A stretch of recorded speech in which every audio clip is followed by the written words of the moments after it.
Hello there and welcome to the Impact Zone podcast. So we're back talking more TNA wrestling shenanigans, and we are having a review now for today of the March 7th episode of TNA Impact and a preview of the 15th March episode, which will be after Sacrifice. We'll be also updating a look at what's happening at Sacrifice. So a lot of this stuff will relate to Sacrifice as well, but I don't want to dig too deep into that. We'll want to get to the Sacrifice stuff in the Sacrifice video as much as what we can, but we have to talk about it a bit because everything kind of relates to it, so it is the way it is.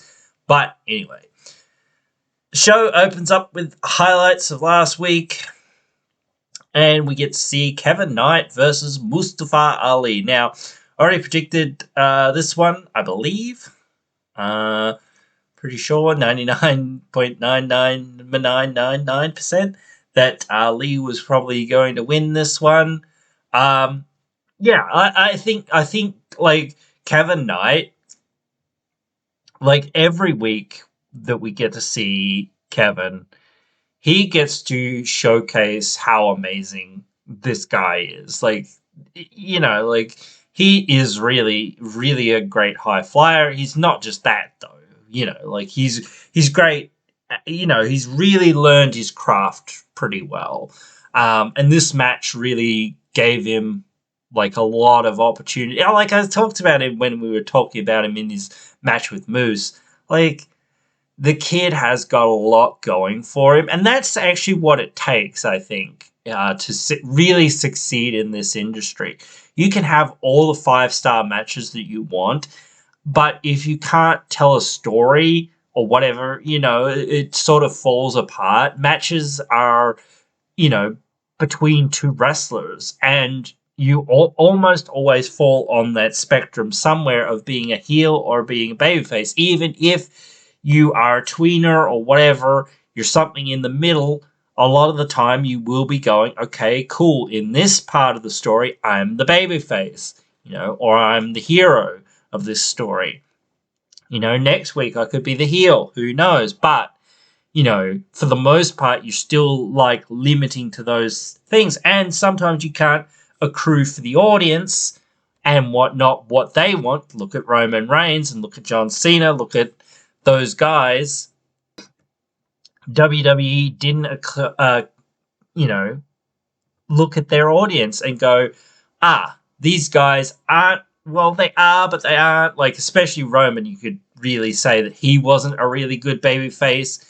Like, Cena pulled it off. He pulled off being able to get at least the kids into him. Like, the adults weren't as into him, or the older people weren't as into him as, like, the kids were. And when the kids were growing up, it was like they slowly started to morph away from him a bit. But, yeah, like, that's the thing. Like, it is that way. This is what's worked for the last 100-something years that wrestling's been a thing, and it's going to continue to work for the next 100-something years that wrestling's going to continue to be a thing, and the next 1,000 years, or however long wrestling continues to be a thing. You can do all this amazing stuff, and he does all this amazing stuff, but if you can't get in there and actually like work and tell a story, not just do 50,000 flips and dives and whatever else that don't mean anything. Yes, you have to do those flips and those dives and whatnot, but I say it about chin locks and headlocks and all this other stuff. You can't just put a chin lock or a headlock on somebody. You have to start going, okay, well, why am I putting this chin lock on them? Why am I putting this headlock on them? You know, I'm not just putting this headlock on them because, I don't know what else to do. It's part of, okay, well, I'm going to put this chin lock on him because that's his cue, or part of his cue to being like, oh, this is the comeback, you know, moment or whatever. Or, hey, we forgot a spot or something else. Hey, that happens. Or, but it does happen where you can just put it on and say, okay, I'll put this headlock on. It doesn't mean anything right now, but I'm going to add context to it later. So as long as you're adding context to it later and it mattering later, it's fine. Like when you're it's easier when you're on a break on TV and people don't get to see it and whatnot, live on air or whatever you want to call it, taped on air, because they don't see that headlock or that chin lock or whatever. That didn't really mean anything. It was just a headlock for a headlock's sake. But when you're actually seeing a match and making a match, you shouldn't have that. You should have that headlock being like, okay, why am I putting this headlock on? Because I'm going to put it on again and again and again and again. I'm going to add context to it. I'm continuing to go back to it. It's important. It's not just, I'm putting this headlock on for no reason or whatever. I'm not just doing this flip dive, 450, 630, 580, whatever, for no reason. I'm doing this, flip dive, whatever it is, because this is my comeback thing. This is me getting back in this match after, whatever it's been. Or it's me taking out, the Stooges at ringside. So that, because they've been interfering. And finally I've got my dive off the top to take out the Stooges. So now, hopefully, it's, down to a one-on-one or whatever. You're adding context to the reason that you're hitting that move. You're not just hitting that move just because you can hit it and it's there, But these guys had a good match. I think these guys had probably like the second best singles match on the card, which is very strange to talk about these other guys who had probably the best match on the card. But that's kind of how matches and the format of the card works as well, if you ever know anything about formatting of the card, because usually you have what's called your opening main event, which this is, and then your actual main event. What an opening main event is, it has to get the crowd into the show. The crowd's usually ready to go for a show anyway, but you've got to deliver on that. Once you've delivered on giving them oh shit, let's wake up, let's get ready for this whole show, that's your opening main event.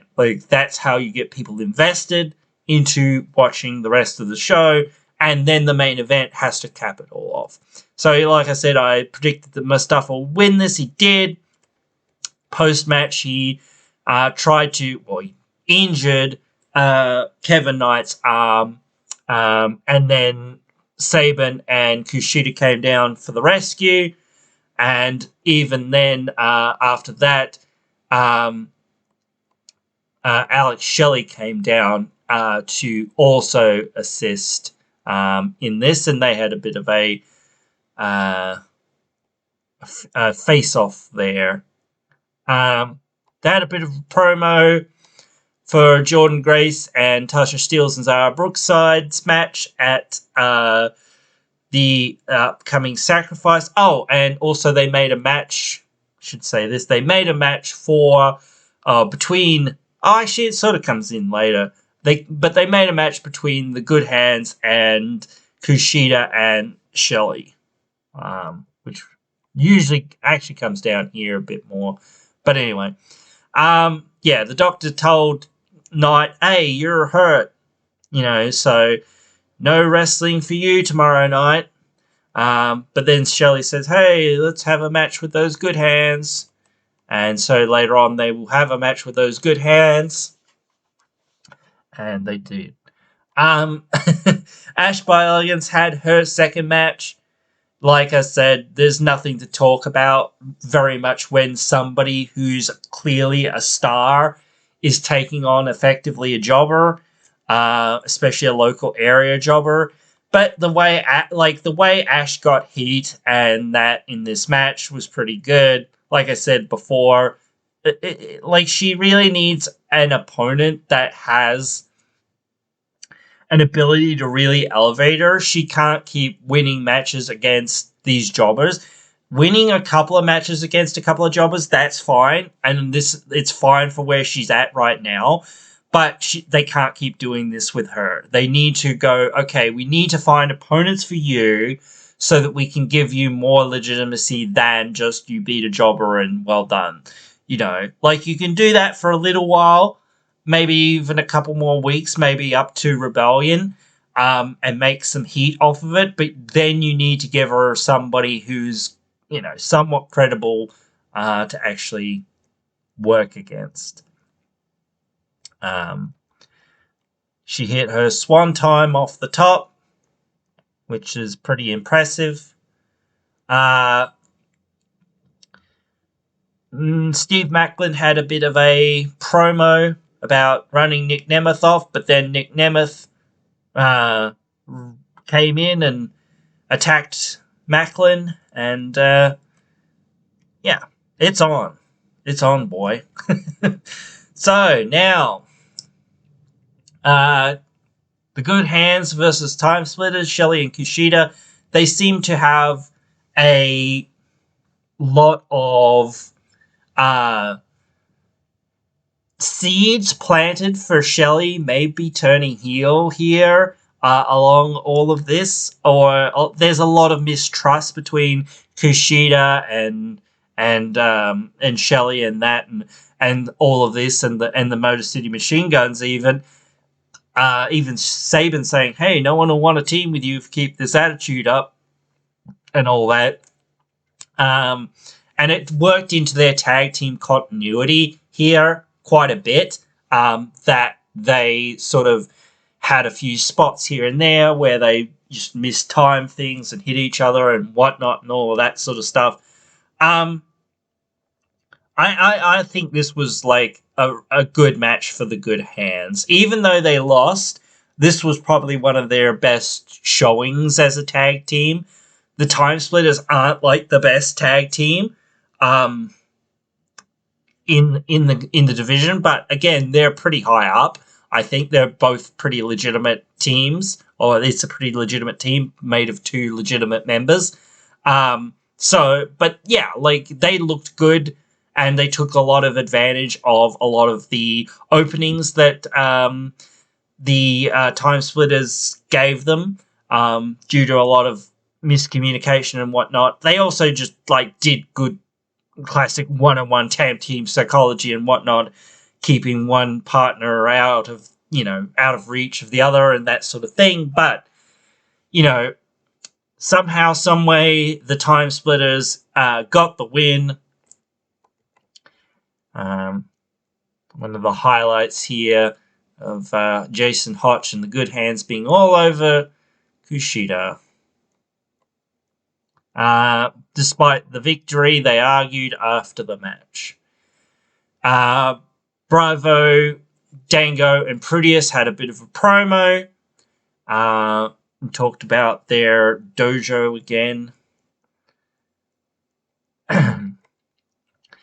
Backstage, Mustafa Ali thanked the Good Hands despite them losing, but chose to have the grizzled young vets by his side for sacrifice. So, yeah, that's changed that match. We'll talk more about it when we talk on to Sacrifice. Master Slamovich took on Danny Luna. Now, I've gotten confused a few times with this rivalry as it's gone on. I thought that Slamovich had already faced Luna, but I think she faced Threat, so I think I'm a bit dyslexic. But in this one, I didn't really... I don't know whether this came up. I can't remember, actually, now. But I think it was... I think I said that this was like a 50-50. It could go kind of either way. Because they're kind of trying to build Luna and Threat up to being like a legitimate or semi-legitimate tag team in the divisions. Because they, like, need another tag team, or at least another couple of tag teams. So they're trying to do more with them. So yeah, I didn't really know, because I didn't really think that they would want to take the shine away from MK Ultra too much. But it's one of those things, it's a fine balancing act of, like, you've got to build people and you've got to give a story reason. Like, for things and stuff. Like this tag team match is gonna happen at Sacrifice, so they've got to have something behind them rather than nothing. So Danny Luna got the win here after a very hard fought back and forth match. This is the definitely. I think this is the only women's match on the card, isn't it? I think. Oh no, yeah, Ash by Elegance. But this is definitely like the best women's match on the card. This is probably like up there with like the best matches on the card as well. Like this was like very good. And yes, it had a lot of outside shenanigans here and there and whatnot as well. But still, like, if you like watch it to be entertained, you be entertained, like by the fact of it. So I think that's the goal. If the interference doesn't interfere with your enjoyment of it, of a match or a segment or something, then I think it's done its job. You want the audience to feel like, oh man, I wish these guys would stop interfering to an amount, because it's like, well, we want to see a legitimate, match, not just like all this interference, blah blah blah. But that's the heel, tactics. That's the heel side of stuff. So that's how it goes. So, and the fans know that. So yeah, but. A highlight here of Jody Threat and Danny Luna celebrating after Luna hits the lunar landing on Masha Sabre. I'm pretty sure that's the first time she's actually hit her finisher here in TNA. I never even seen it up till this point. So, hey, there you go. She's actually beaten someone with her finisher. I don't know how many more people she's going to beat with her finisher, but we'll wait and see. Alan Angels had a match with PCO. This was a very short match. Actually, Angels got a fair amount of offense in there, here and there, but really, this match was like a foregone conclusion that PCO was probably winning, I think. So PCO did win. Though, as I said, like one of the things that I actually got impressed by was Angels kicking in a DDT on PCO there at one of these moments. It was pretty good. And then Alan Angels went for something off the top, but he missed, and then PCO took him down and flattened him with his PCO salt. After the match, Khan came out to attack PCO and set up their match for Sacrifice. And you can see the highlights here of them fighting around and swinging chairs and whatnot. They had a promo for the upcoming Under Siege.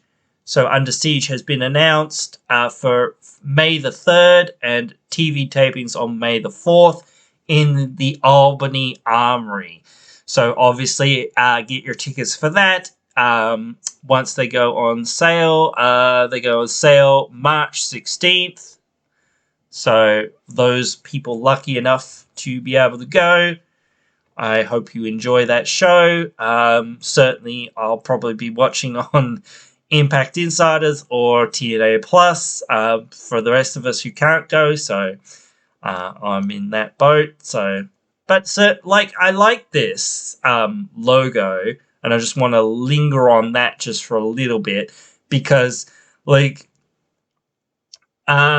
it looks really nice. I think one of the things that I think that they need to do in the company is really start branding a lot of things and theming things. And if you remember old WWE sets, old WCW sets and things like that, like Halloween Havoc, things like this, certain shows from certain years like Backlash, they had certain sets and things like that they just designed out of the blue. And I know the tunnel is something that TNA is like famous for. So doing something that relates around the tunnel, like I know you can't do Halloween Havoc, but you know, like if you have a show that's happening to be at that time of year, Halloween time, just putting a few pumpkins around it, or putting some, you know, spooky ghouls and skeletons and things like this, just make the set more lively and have more things to it, especially at some of these other shows. You know, you can do anything. You can literally do anything and put something there. Like, I don't remember what show it was, but one of the WWE shows had those giant, like, hooks. And, so like I say, anything can work.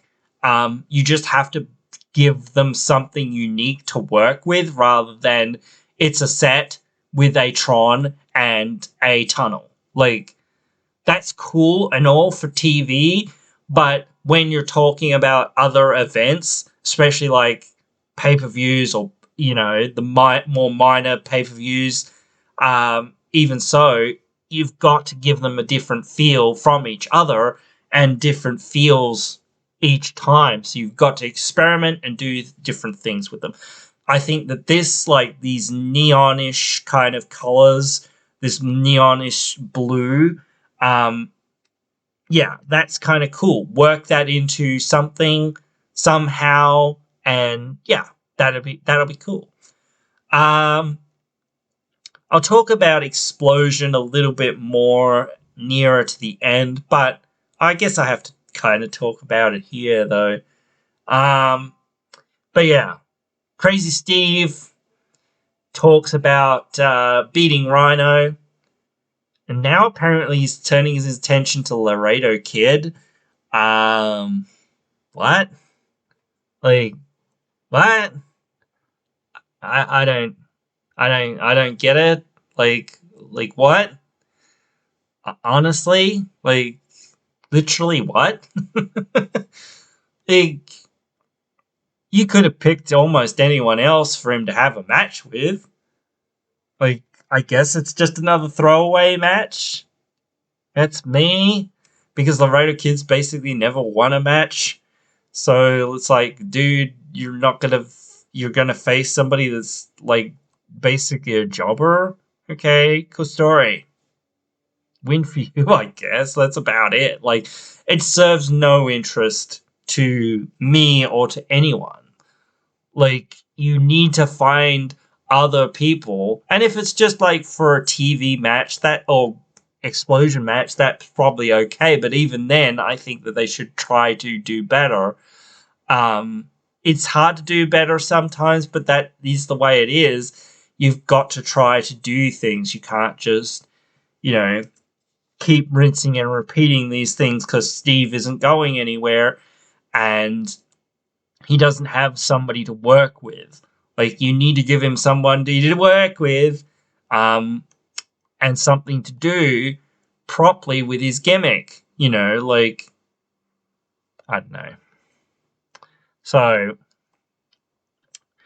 we'll wait and see, for hoping that there's a bit more there. But maybe you just need to, like, streamline things a bit more. I don't know. And maybe, like, bring in some more guys. But maybe, like, when Hammerstone comes in, maybe that'll help add more beef to the division and whatnot, so that there's more going around. And like I said, I think Jake something should either be in this digital media space or in the heavyweight or the world title space. So yeah, we'll have to wait and see. But again, it's going, hopefully, that in that sort of direction, because there's no point in challenging someone that's effectively just a jobber on the show. So then we heard from Eric Young, who did a bit of a promo about his match with Moose and what it means, and, you know, all of this sort of stuff, only to be interrupted by Moose, which set up a,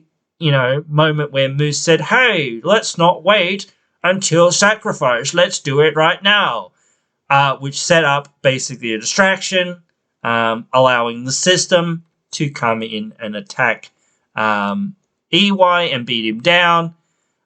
Moose even put the chain around himself like he did in his match with Shelley, and speared Young a couple of times with the chain around him. I think maybe it was only once. I can't really recall now. But the ABC came down to make the save. So that was what was on there. Let me just make sure there. We'll talk about all the stuff about Sacrifice in a bit of a minute, but they did a promo about Sacrifice. So yeah, all that stuff we'll talk about a bit more in just a minute, and we'll probably cover it all over again when we talk about the Sacrifice event coming up very soon. Anyway, Dango versus Alexander. This was like the best match of the night. No kidding. No lie. Like, this is probably the best match that I've seen Dango have ever. Like, maybe his match with, like, Chris Jericho at WrestleMania is probably, like, in here as being one of his, like, best matches ever.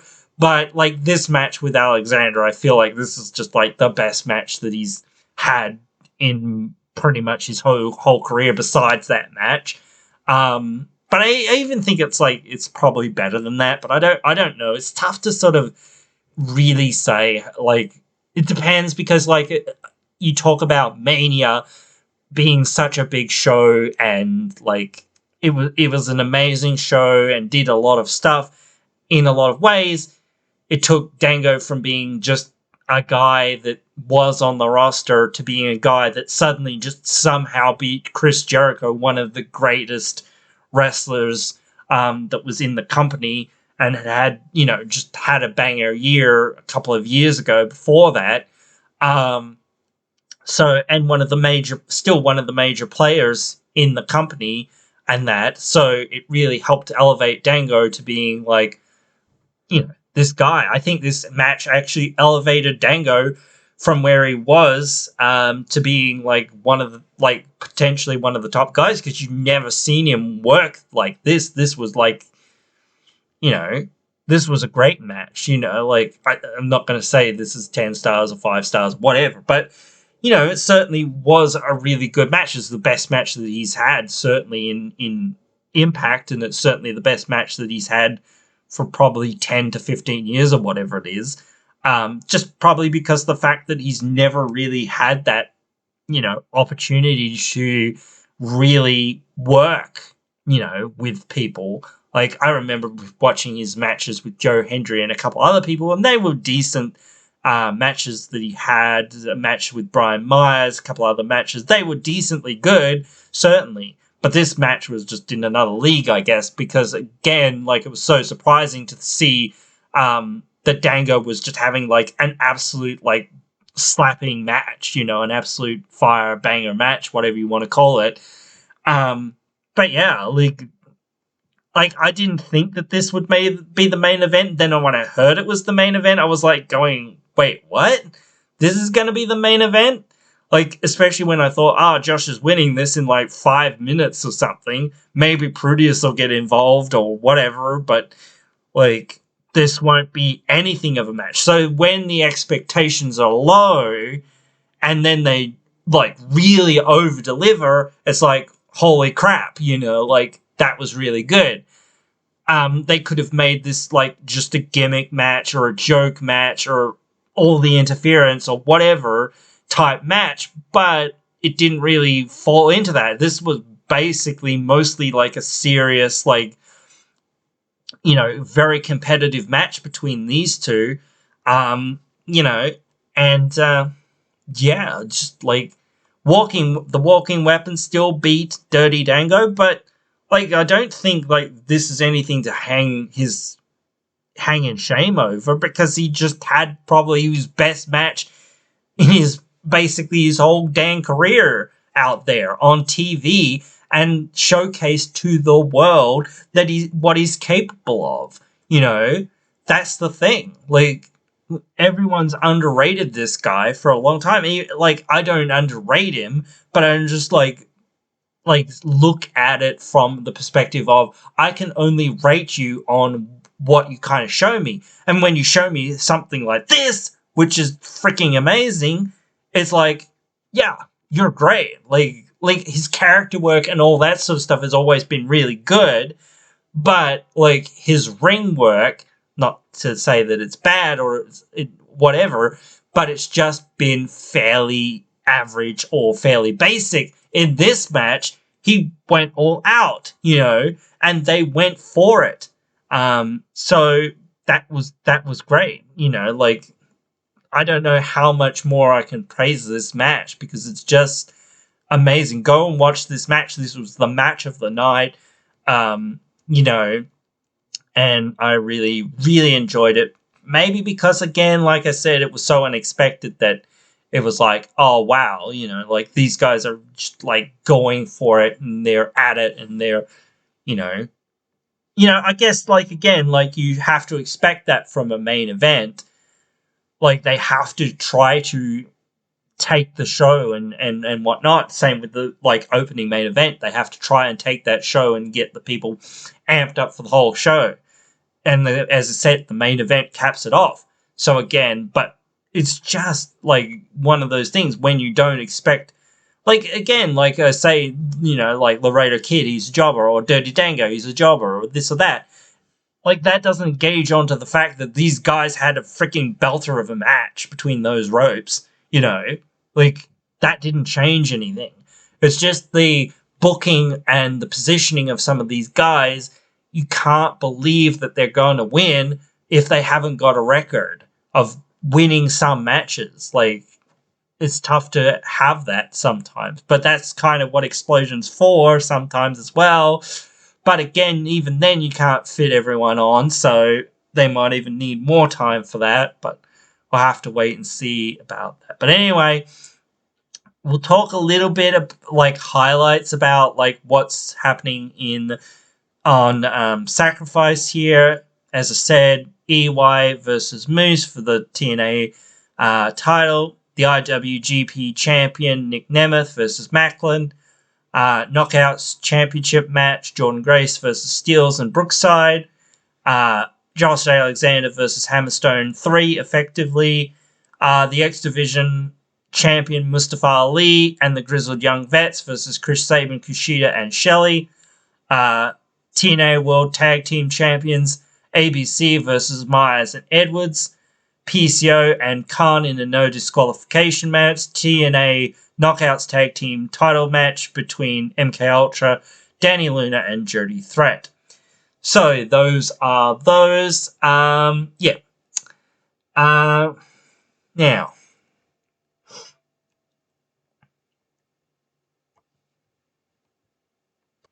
they announced upcoming matches for the tapings. This is for what I believe. Oh, yes, it is. For the day after Sacrifice. So these are the matches that will be, or some of the matches that will be happening, and we'll go through some of them because these will be happening next week.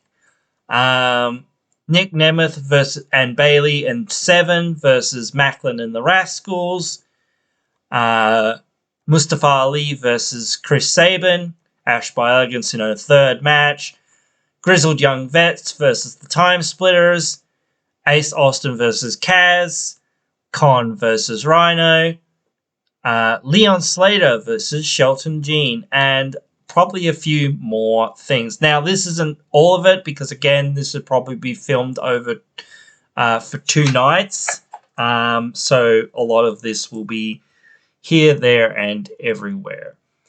So I'm not really, I don't know, like, I'm not really, like, 100% on the match with Nemeth and Macklin yet, because I feel like if they're doing this match after Sacrifice, that means that the rivalry is continuing, so there's not going to be a decisive winner, per se.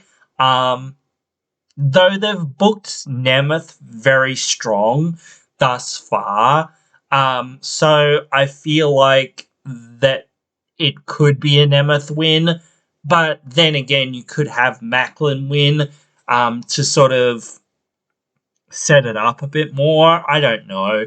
It's tough to sort of figure out, but again, it's just one of those things. I think you always want to extend a rivalry as much as you can for the most part until it becomes like obsolete. So certainly extending this until Rebellion's fine, because I think you need to give Nemeth something to do at least until probably Rebellion / Slammiversary. And then what's he going to do after Macklin? So it becomes tough to sort of figure that out. And like we'll talk about more about Bailey and Seven and the Rascals at some point soon, but yeah.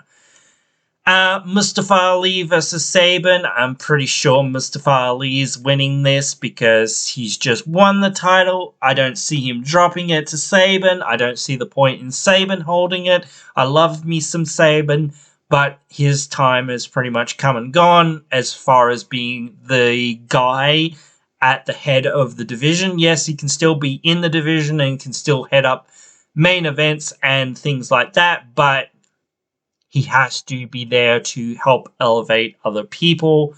That's also the job of Mustafa Ali. Easy for me to say, apparently, even though I just said it, but whatever. So yeah, like that's always the job of the champion anyway. But like he's this outside WWE guy effectively, and again, you've got to use him to, give the rub to these young guys that need it. Ash, her opponent's not even listed, so, she's winning. Come on. Grizzled Young Vets versus Time Splitters. This is a match that happened back in NXT, was it 2 years ago or something, whatever it was? I'm pretty sure the Vets won that one. I'm pretty sure, maybe. I don't remember. I do remember reading about it, but I don't remember it right now. It's on the tip of my mind, but I can't really remember it. But yeah, I feel like the Vets will win this because I don't know, if they're sticking around, they're definitely winning. But if they're not sticking around, then they're losing. So this will tell us a lot. So yeah, it's interesting in that regard. I'm glad that they're still kind of here, but I really kind of wish they'd just stay here. I know they can't stay here the whole time, perhaps because they've got other dates and whatnot, but and I know the division can't really go right around them right now, so that's kind of tough. But it seems like the Time Splitters are having so many problems that you might as well keep that ball rolling to an extent. So I don't know. It just feels like they're going to lose. And yeah, I don't know. It's tough because it's just well, why would they give the Vets the win if they're not sticking around? I don't know. Tough. Ace Austin versus Kaz. Kaz is probably winning. I don't know. This is tough because, again, you look at that title picture, that World Heavyweight title picture, and Moose being on the top of the mountain, being a heel, feels like they should be pushing, easy for me to say, more of these young, babyface guys like Ace Austin and Chris Bay. So I kind of want Austin to win so that I can see Moose versus Ace. That'd probably be pretty cool to see. And it continues the story that Kaz is kind of telling, which is that he just can't seal the deal kind of thing. And it gives him more to work with just going down the line. If he wins, where's he going? He goes straight to the title, doesn't he? Or whatever. So what's the point in that? And again, as I say, he's in the twilights of his career, like, realistically. Like, he's maybe got a few years left. Like, I'm grateful to see him. I'm grateful that he does everything that he does, and he does great things every single, time that he's out there, and he knows that he can't go every single week and whatnot, and not very many people do at his age and at his stage of career. But he delivers when he needs to. He knows his worth, and he knows when to pick his spots and do what is, necessary to keep being over and whatnot, and keep being relevant. So, but you feel like somebody like Kaz kind of needing the legitimacy. It's tough. But then, like, you're saying, what are you going to do with the world heavyweight title division? I don't know.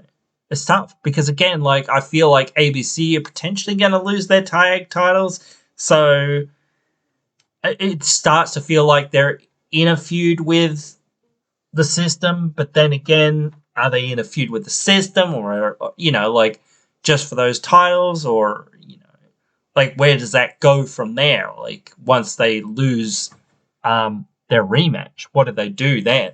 Like, and this is telling of that, because, again, this is going to set them up for something else. What it is, I'm not 100% sure, but again, moving them into more singles ranks seems like an idea that you can start doing stuff with. Khan versus Rhino. Khan's winning. It's pretty easy. Khan needs the win. He is about to go up against PCO. Oh, actually, his match with PCO will be before this, won't it? So again, maybe that's another reason why that match will probably have no finish. Like I said, I feel like they should have some sort of cage match. It feels like it's building to some sort of cage match. But the fact that it's no DQ just kind of feels like, how are you going to have a non-finish when it's, or a non-clear finish when it's no DQ? You can't gyp the fans like that unless you're going to just move Khan on to another set of feuds and you're going to have him win. Like, I don't know. Like, that doesn't seem... I don't know. But then again, you could continue the feud with having Khan win through some sort of nefarious means or something, and then move him on to, like, having another match with PCO, a more hardcore match of some sort, which, again, cage match seems good. But it just gives Khan more momentum going into another match with PCO potentially, or just another feud. So I just see that Khan's winning. And again, like we've been saying with all these older wrestlers, their time has kind of come and gone. Like, I love all these guys, but, like, that's nostalgia for you in a way as well. You can't keep using these guys. Their shelf life is very short at this period in their career, and you need to find and build new stars. Khan, new star. Even though some people wouldn't agree with that, he's emerging as a new star in the division. So, and it's how you build somebody up. You have to give them important build and important wins, and have to make them look like a genuine threat out there. You can't just,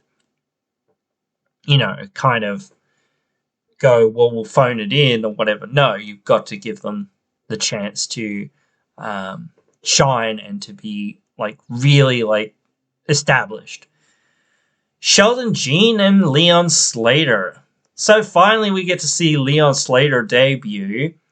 I'm happy to see that he's debuting. It's been a couple of months or whatever, and now he's finally having his debut match properly.